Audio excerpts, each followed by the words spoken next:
लागि त त्यहाँ हारको भन्ने कहाँबाट ल्याउनु हो फेरि शब्द? केपी ओलीको जित पक्का अब पर्छ घन्टेलाई धक्का। ओलीसित बालेनले कति खुट्टी खान पर्दैन। बालेनले गुगलमा प्रतिस्पर्धा गर्छन्, केपी ओलीले भूगोलमा प्रतिस्पर्धा गर्छन्। बालेन त तर आएर मान्छे भोट ल्याएर देखाउन त झापामा। केपी बाले कति भोटले जित्न सक्थ्यो अरे?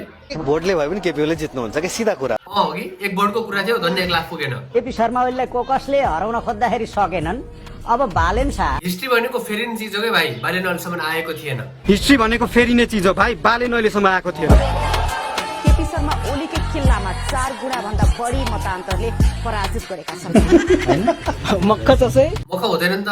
अनि केपी ओलीकै ठाउँमा गएर त्यत्रो भोटले जित्नु भनेको यहाँको कुरा हो। केपी शर्मा ओलीको चुनाव जित्ने चान्सेस कतिको छ युनिभर्स? कम्पिटिसन त एकदमै धेरै हाई छ है। जित्ने चान्सेस 70% आइरहेको। यदि जित्ने चान्स 70% थियो भने त्यत्रो डिफ्रेन्ट कसरी भयो त? के गडबड भएको थियो र? प्रहरी र आर्मीले उठाएर ल्याएर कुन कोठामा राखिएको छ त्यहाँ हाम्रो एजेन्टहरू छैन। त्यहाँ मतपत्रहरू साटिँदैछ।